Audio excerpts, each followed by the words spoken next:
Ngibingelele kuwe mlaleli, ngiyathemba ukuthi-ke uyaphila-ke. Mina nje engizocela kuwe-ke laphana ukuthi-ke uma uthe usamusha kulona-ke ikhasi-ke leli-ke, noma kuwukuthi-ke uyaqala ungena kulona-ke wenze nje okulungile-ke laphana, ungixhase ungaphumi ungacindezelanga-ke ibhathini u-subscribe nje kubiza imali kumahhala nje kusho nesenti-ke lemnyama-ke leli, khona uzokwazi ukuthi-ke uqhubeke uthole nezinye-ke iy'ndaba-ke ezintsha engizobe ngiza nazo, ngikufakela zona-ke kulona-ke ikhasi-ke leli kusukela-ke manje. Ukuze ungaphuthusi iy'ndawo ezinjengamanje ukuthi-ke ungabe ucindezela-ke ibhathini u-subscribe njengamanje. Udaba-ke lethe lona-ke namhlanje lethe udaba olushaqisa ngendlela-ke eyisimanga-ke la ey'ngenayo-ke zithi owesifazane obelahlekile utholakale esebulewe maqede wangcwatshwa endlini ngaphansi kukasofa.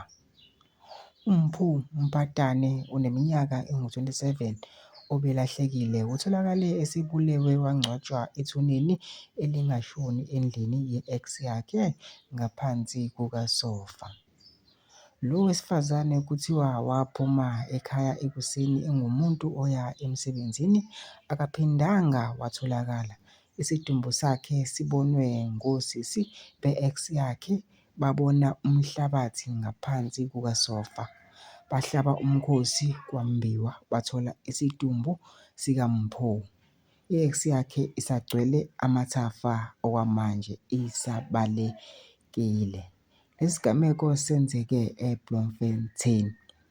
Lapho-ke osisi-ke be-ex yakhe babone umhlabathi ngaphansi kukasofa, bebese besola ukuthi-ke ngabe-ke umhlabathi-ke ufunani ngempela-ke umhlabathi ongaka ngaphansi kwasofa, bese besusa-ke usofa-ke laphana-ke babona ukuthi kade kugujwa-ke base beyagumba befuna ukuthola ukuthi-ke yini-ke le efakiwe lapha, sebathola-ke isidumbu sakhe-ke usisi uMpho Mphatana. Base behlaba umkhosi babiza amaphoyisa-ke. I-ex-ke ibalekile-ke ayikatholakali-ke, amaphoyisa-ke asaphenyayo ngalo-ke lolu daba-ke lolu.